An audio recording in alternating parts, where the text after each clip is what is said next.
Please rise.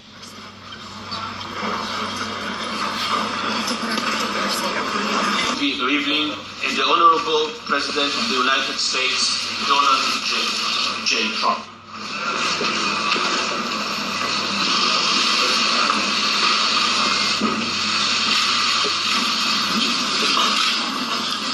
Please be seated.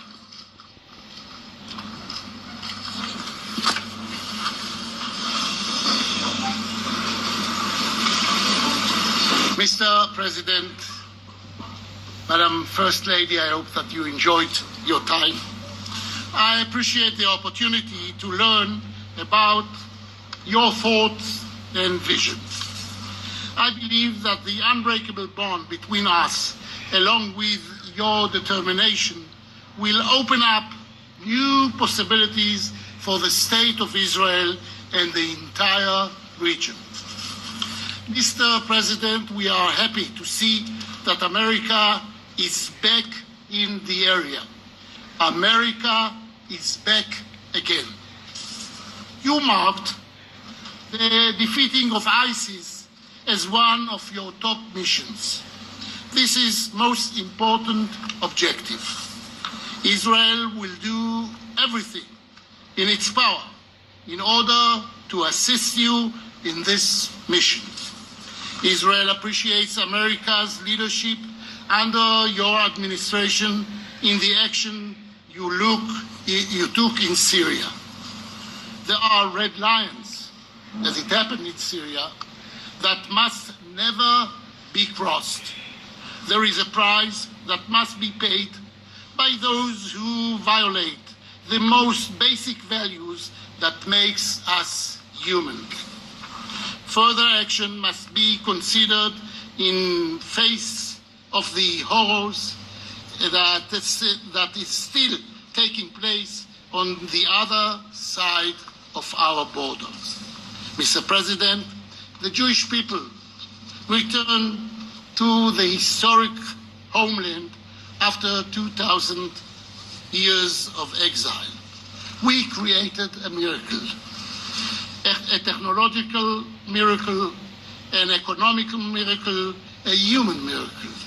And even during our most difficult times, we never gave up on our dream of living here in peace with our neighbors.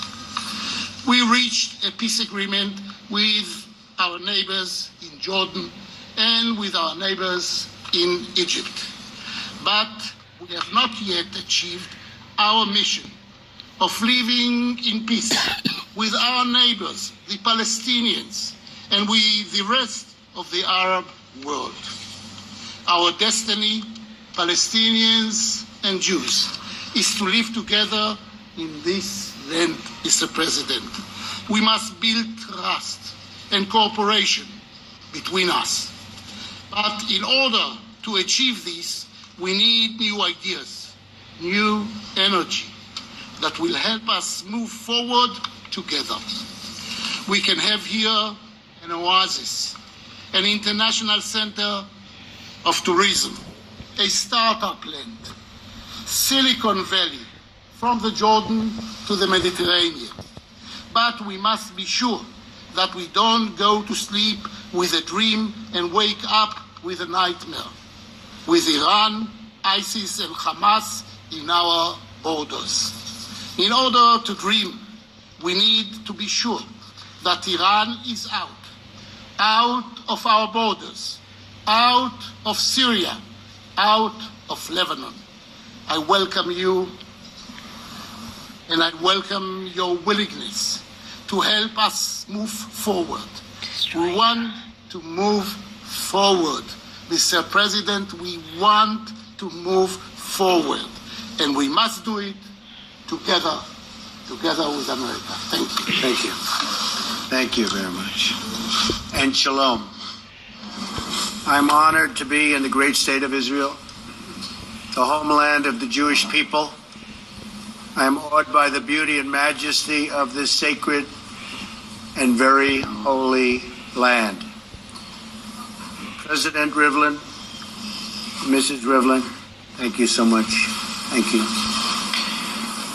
Thank you for opening your wonderful home and welcoming Melania and myself to your amazing country. And that's what it is. It is an amazing country. What you've done is perhaps has virtually never been done before. On my first trip overseas, I've come to this ancient land to reaffirm the enduring friendship between the United States and the State of Israel. And it will always be enduring. And that's number one to me. We are not only longtime friends, we are great allies and partners. We stand together always.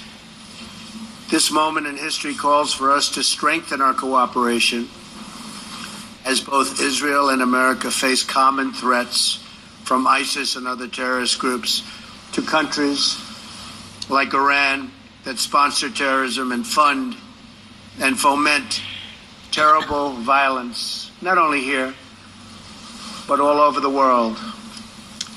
Together we can work to end the scourge of violence that has taken so many lives here in Israel and around the world.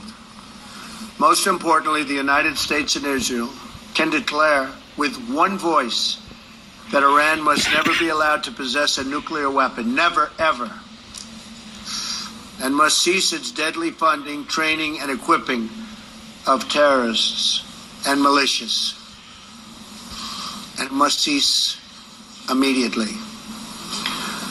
On those issues, there is a strong consensus among the nations of the world, including many in the Muslim world. I was deeply encouraged by my conversations with Muslim world leaders in Saudi Arabia, including King Salman, who I spoke to at great length.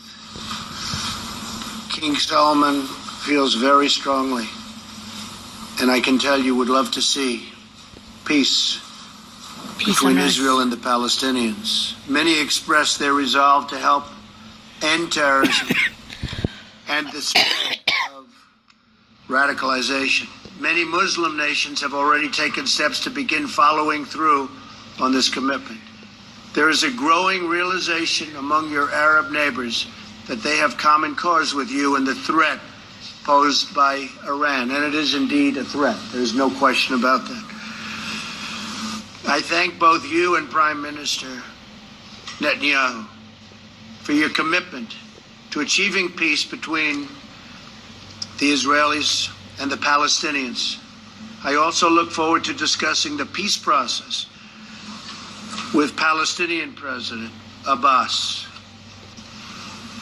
Young Israeli and Palestinian children deserve to grow up in safety and to follow their dreams free from the violence that has destroyed so many lives.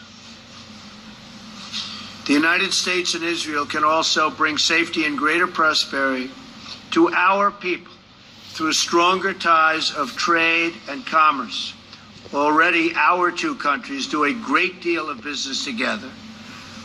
We have a strong foundation on which to build an even closer trading relationship that benefits both of our countries. I'm going to try and narrow that trade deficit just a little bit. Is that okay? He doesn't mind. He wants to keep it the way it is. I understand. Today we have so many incredible opportunities before us, and my hope for this visit is that we seize every single one of them. I am thrilled to be here on behalf of the American people. I know Israel and America share the same goals, and I have great confidence that we can achieve tremendous success together. We can achieve all of our goals together. President Rivlin, I look forward to working with you and to seeing more of the sacred land and getting to spend time with the remarkable people of Israel. Thank you very much. Thank you.